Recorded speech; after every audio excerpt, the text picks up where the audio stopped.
사도행전 2장 1절부터 13절까지 신약성경 188페이지 2장 1절부터 13절 하나님 말씀을 꼭꼭 씹어 먹도록 하겠습니다. 우리 1절부터 함께 하나님 말씀 먹습니다.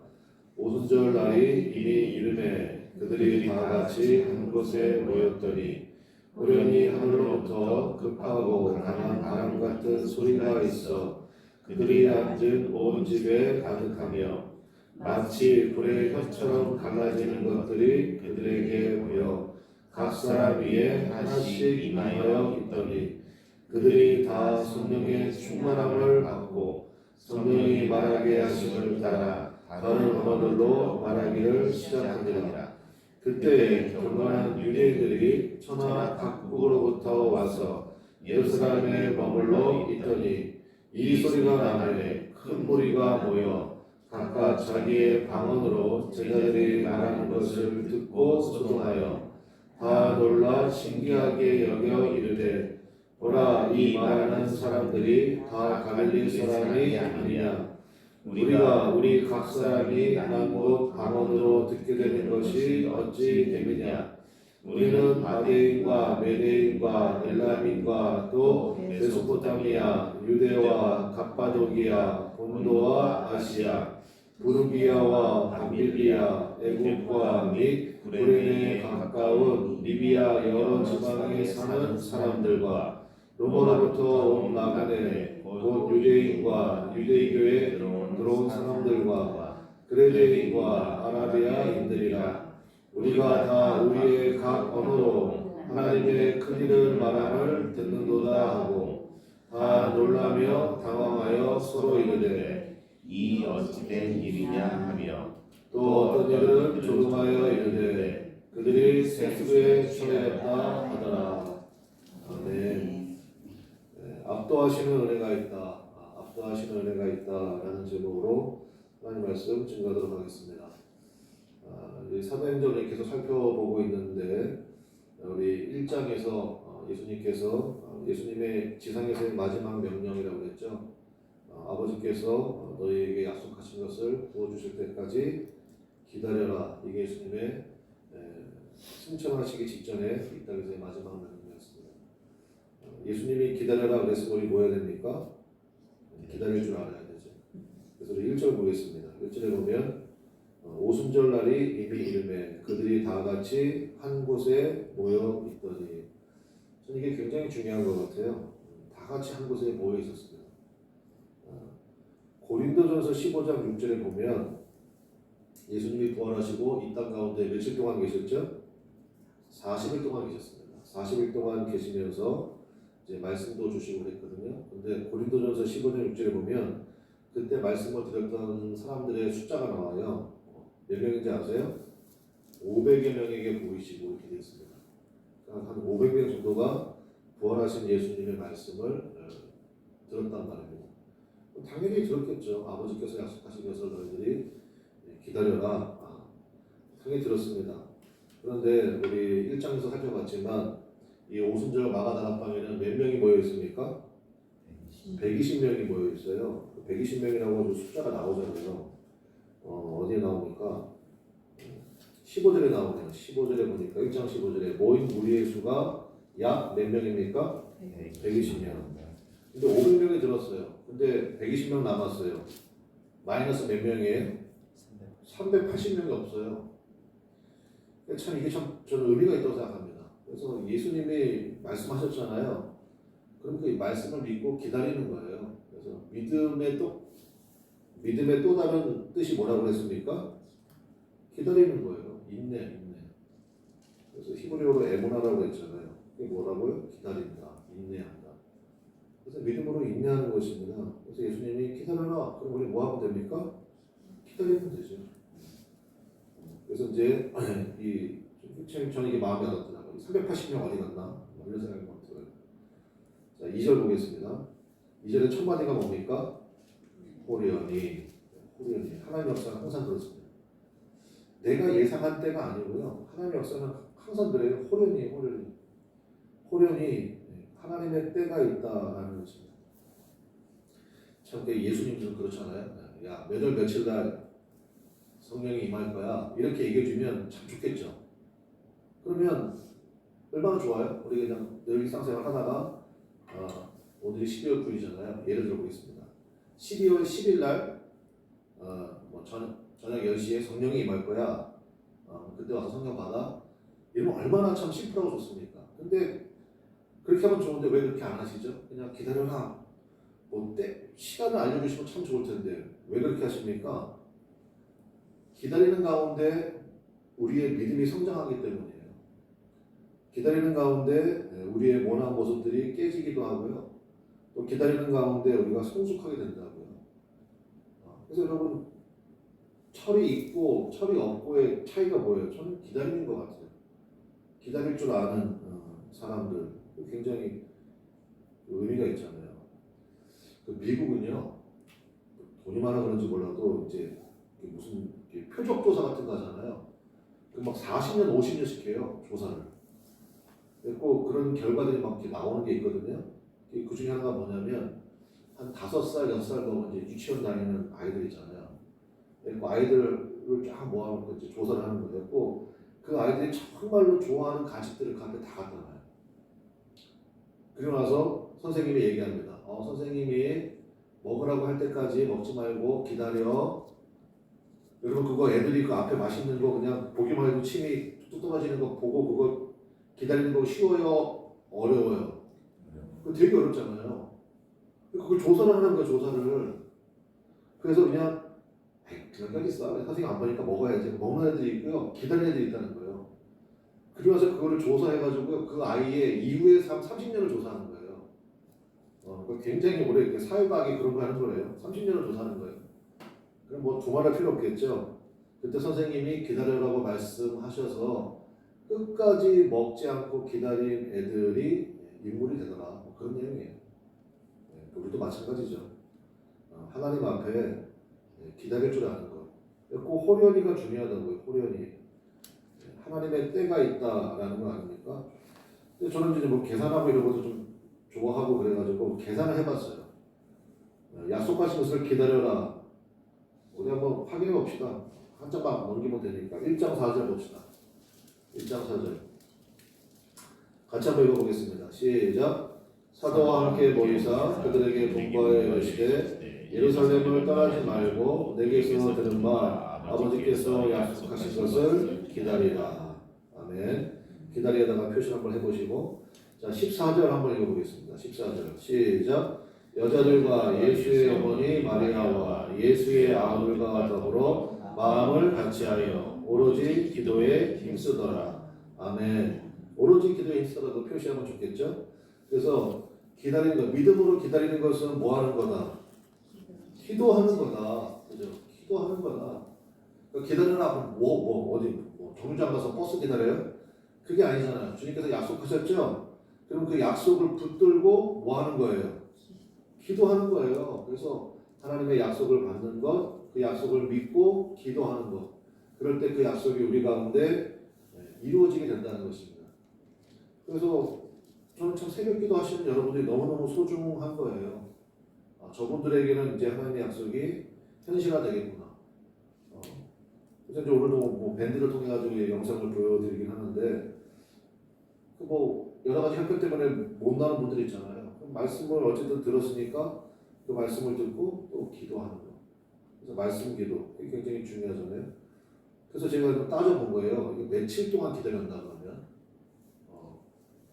예수님이 십자가 달리신 게 6월절이죠. 그리고 거기서부터 50일뒤가 오순절이잖아요. 50일 기간 가운데 빼면 될 거 아니에요. 예수님이 40일 동안 가르치셨으니까 40일 빼고 그 다음에 예수님이 6월절 돌아가셔가지고 3일 만에 벌어졌으니까 3일 빼고 그러면 사실 며칠 동안 기도한 겁니까? 7일이에요. 7일. 47일이요. 7일. 오랫동안 기다린 것도 아니에요. 꼭 하나님 앞에 그 약속 믿고요. 마가다 앞에 모여가지고 제가 보니까 금식하며 기도했다는 얘기는 없어. 먹기는 열심히 먹었나 봐. 120명이 모여가지고요. 잘 먹고 뭐 기도만 했겠습니까? 말씀도 함께 나누고 말씀 나누고 목사님 어떻게 하세요? 베드로가 나중에 내일 새벽에 보겠지만 베드로가 갑자기 일어나가지고 막 얘기를 해요. 막 설명도 하고 이게 도대체 어떤 일인지 그 말씀으로 은혜도 나누고 뭐 이렇게 했다는 거죠. 그래서 여러분 좀 정리합시다. 하나님의 약속을 받는 것이 제일 중요하고요. 약속 받았으면 우리가 뭐 하면 됩니까? 기다리면 되고 기다리는 건 뭐 하는 거예요? 기도하는 거다. 그럼 하나님의 때가 호련히 우리 가운데 임하게 된다. 믿으시죠? 아멘. 오래 가지도 않아요. 한 일주일만 가면 하나님이 또 하나님 한번 생각해 보세요. 하나님 우리에게 성령 주세요라는 이 마음하고 내가 김 목사에게 성령 줘야지 하는 하나님의 마음하고 어느 마음이 더 간절하겠어요? 저의 마음이에요? 하나님의 마음이에요? 하나님의 마음이 더 간절하지. 왜냐면 성령 받지 않으면 김 목사도 그냥 껍데기인데 성령 받아야 뭐 주님이 마음대로 좀 쓰시기도 하고 할 거 아니에요. 그러니까 여러분 하나님도 오랫동안 그렇게 하지 않으신다고요. 그러니까 기다리면 하나님께서 반드시 은혜를 부어주신다라는 것. 그래서 우리 2절 다시 돌아와서 2장 2절 한번 봅시다. 2장 2절에 호련히 하늘로부터 급하고 강한 바람 같은 소리가 있어 그들이 앉은 온 집에 어떻게 했습니까? 가득하며. 그 다음에 4절도 볼게요. 4절. 그들이 다 성령에 뭐를 받았습니까? 충만함 받고. 요 가득하며 충만함 받았다. 요 말이 사실은 원문에는 똑같은 단어예요. 플레레오라고 써있어요. 플레레오. 근데 플레레오라는 단어가 어디 나오냐? 구약 성경도 헬라어로 쓴 게 있거든요. 그걸 70인경이라고 부르는데 거기에 그 여호와의 영광이 성전에 충만하여, 여호와의 영광이 성전에 충만하여, 뭐 솔로몬이 성전 지어놓고 막 그 안에 여호와의 영광이 가득했단 말이 나오잖아요. 그게 다 똑같은 단어예요. 그러면 5순절 마가다락방에 우리가 이제 이렇게 이해하면 됩니다. 각 사람의 머리 위에 성령이 충만했다. 여호와의 영광이 가득했다. 마치 뭐와 같이 구약의 하나님의 성전에 주의 영광이 가득했던 것처럼. 그래서 성령이 임하심을 말미암아 우리가 그런 얘기 들어보셨죠? 우리가 걸어다니는 성전이라고 들어보셨어요? 그게 바로 이제 이때 이루어지게 되는 거예요. 성령 충만. 그래서 여러분의 마음은 사실은 하나님의 영이 임하시는 성전이라는 사실을 잊지 마시기를 바랍니다. 그래서 내가 오늘 주님 나와 함께 하신다. 성전됨. 그래서 성령 충만함이 각 사람 머리에 임했다고요. 불의 혈처럼 갈라져가지고 막 각 사람 위에 하나씩 임하게 되었다. 그 말씀 나오잖아요. 그럼 성령 충만이 뭐냐? 이거 우리가 좀 정확하게 좀 알고 하면 좋겠습니다. 성령 충만은 한마디로 말하면요, 압도당하는 거예요. 압도당하는 거. 그래서 사도 바울이 에베소서에서 그런 얘기하잖아요. 술 취하지 말고 성령의 충만함을 받으라. 왜냐면 사도 바울이 옛날에 술 취했었나 봐. 그러니까 아는 거지. 비교를 딱 그렇게 하잖아요. 옛날에 그런 얘기 들어보셨습니까? 옛날에 시도 있었는데, 결국 뭐 술이 그 사람을 삼켜버린다 이런 얘기 있잖아요. 뭐 그런 얘기 하잖아요. 나 기억이 안 나. 왜 기억이 안 나요? 만취했으니까 기억이 안 나지. 만취해가지고 내가 그런 말 했다고? 술 기운에 뭐 이런 얘기 하잖아요. 그게 뭐예요? 다스림이라는 얘기거든. 그러니까 알코올로 다스림 받아서 그런 것처럼 성령, 뭐 그게 좋은 예는 아니지만 성령의 충만함도 그런 거야. 내 뜻대로 사는 게 아니고 성령은 예수님의 영이잖아요. 예수님의 다스리신 대로 사는 거야. 뭐 사람 변화하는 거 아니야. 여러분 그런 얘기 하지 마세요. 주님 섭섭해해요. 성령이 임하면요 달라집니다. 여러분 믿습니까? 아니 여러분 그럼 보셨잖아요. 그렇게 그냥 새색시처럼 막 이런 사람이 갑자기 막 술만 들어가면 막 고래고래 소리 지르고 막 이런, 가끔 뭐 영화도 보면 그런 거 나오고 그러는데 그런 거 아니에요? 그런 거라고요. 달라진다고요. 예수님 믿고 성령 충만하면 그게 왜 안 달라지겠어요? 달라진다고요. 사람 변합니다. 여러분 믿습니까? 여호와의 영광이 가득한데 그거 어떻게 안 달라져요? 여러분 집에 정말 아무것도 아닌 목사님 제가 가서 같이 산다고 생각해 보세요. 생활 패턴이 안 달라지겠어요? 불편하지. 함부로 얘기 못하고. 주님 여러분과 함께 하신다고요. 믿습니까? 그런데 어떻게 안 달라져요? 언어가 달라질 수밖에 없고 행동이 달라지고 짜증 내려가도 짜증이 훅 들어가지. 주님이 함께 계시는데 달라진다고요. 그래서 여기 나오잖아요. 시각도 달라지고요. 그 다음에 의지도 달라지고요. 청각도 달라지고요. 그 다음에 심지어 언어까지도 달라졌다잖아요. 언어까지도. 우리 8절만 봅시다. 8절에. 8절 한번 다 같이 읽어보겠습니다. 시작. 우리가 우리 각 사람이 난 곳 방언으로 듣게 되는 것이 어찌 되느냐. 그러니까 방언이라고 하니까 우리가 이제 못 알아듣는 거, 뭐 이런 것들을 많이 오해하는데 쉬운 성경이랑 번역을 참 잘해놨더라고. 뭐라고 번역해놨냐? 외국어 이렇게 해놨어요. 외국어. 그래가지고 9절부터 쭉 나오잖아요. 바데인, 메데인, 엘라민, 메소포타미아, 유대, 갑바도기아, 본도. 여기 써 있는 모든 이 뭐 족속들, 나라들 특징이 뭐게요? 뭐가 다르다? 언어가 달라요. 언어가 다른데 뭐 예수님의 제자들 평균 이하의 수준을 가진 사람들이잖아요. 제대로 공부한 사람 몇 사람 없어요, 그 중에. 그런데 그 사람들이요, 뭐 언제 언어를 배워서 이렇게 얘기하겠어요.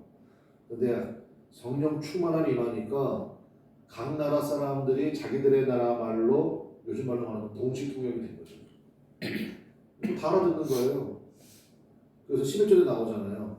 11절에 중간쯤 보니까 우리가 다 우리의 각 언어로 하나님의 큰 일을 말함을 듣는도다. 아멘. 네, 그거예요. 성령 충만에 압도되니까 이런 일이 벌어지게 되었다라는 것입니다. 또 하나의 의미는 뭐냐면 여러분 그거 아시죠? 창세기에 노아 홍수 이후에 사람들이 이제 하나님께서 물로 우리를 심판해도 우리가 살아남을 수 있도록 뭐를 쌓았습니까? 바벨탑을 쌓았잖아. 근데 그게 중단됐어요. 왜요? 그때 뭐가 달라지기 시작했어요? 언어가 달라졌잖아. 그래서 바벨이라는 뜻이 뭐냐면 혼돈이라는 뜻이에요. 혼돈. 그러니까 창세기에 참 사람들이 반응을 잘해야 되는데 아니 홍수로 망했다고 자기들이 탑을 쌓으면 그게 나중에 그게 대비가 됩니까? 사람이 그렇게 어리석어요. 하나님 말씀대로 살아야겠다 이렇게 반응이 나가야지. 하나님이 홍수를 보내도 잠기지 않을 정도의 탑을 쌓아야지. 그 말도 안 되는 거지. 그러니까 아무튼 그때 하나님께서 그거를 중단시켰잖아요. 중단시키는 방법이 그들의 언어를 혼잡게 하셨잖아요. 혼돈 이게 바벨이라고요. 근데 그렇게 혼돈되었던 언어가 사도행전 2장 8절에서 하나가 됐다고. 그러니까 성령 충만함의 은혜가 임하면 어떤 일이 벌어지느냐? 무엇보다도 하나됨의 은혜가 이루어지게 된다는 것입니다. 여러분 믿습니까? 그래서 여러분 교회는요 무조건 하나 돼야 돼요. 무조건 하나 되는 거예요. 그래서 여기 다 권사님들 다 앉아 계시잖아요. 권사님들이 해야 될 것은 딱 한 가지예요. 날마다 기도할 건 한 가지예요. 뭐를 기도해야 됩니까? 하나 되게 하옵소서. 하나 되게 하옵소서. 그래서 목사 혼자서 또 사모가 그거 다 못 살핀다고요. 권사님들 살펴야 돼요, 살펴서. 혹시 뭐 무슨 일이 있어요? 뭐 그런 거 있잖아요. 뭐가 좀 이렇게 막 삐지기도 하고 뭐 이런 거 있잖아요. 나는 왜 소외시키나 섭섭하기도 하고 그런 거 빨리빨리 체크하셔야 됩니다. 그래서 저는 오늘 새벽에 좀 일찍 나와서 말씀도 준비하고 기도하는데 그거 뒤에다 준비해야 될 것 같아요. 중보 기도하고 중보 기도 카드 이런 거 준비해놔가지고 그래서 급하게 기도가 필요한 경우나 아니면 이거 같이 기도해 주세요 라는 것들을 적어서 제출할 수 있도록 그리고 이제 혹시 급하게 기도할 거 있으면 새벽에 여기 강제성을 올려놓으셔도 돼요. 그래서 무슨 이거 같이 기도하면 좋겠다. 같이 기도하면 되죠. 기도해야 하나님의 역사가 벌어지게 되니까. 그래서 제가 보니까 우리 기도 담당 그것도 좀 세워야 될 것 같아요. 제가 보니까 기도하시는 분들 세워야지.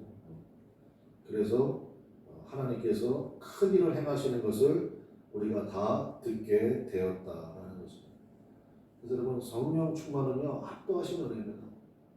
그래서 하나님 제 눈을 압도해 주십시오. 하나님 제 감각을 압도해 주십시오.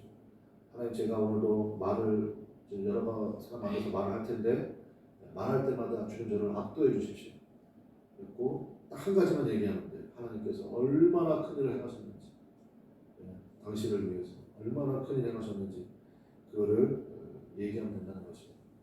그래서 여러분 오늘도 압도하시는 주님의 은혜를 바라보고 나가시기를 주님의 이름으로 간절히 축원합니다. 한 가지만 얘기하고 마치겠습니다. 자, 이렇게 하나님의 놀라운 역사가 나타났잖아요. 근데 13절 보세요. 13절 또 어떤 이들은 뭐 했습니까?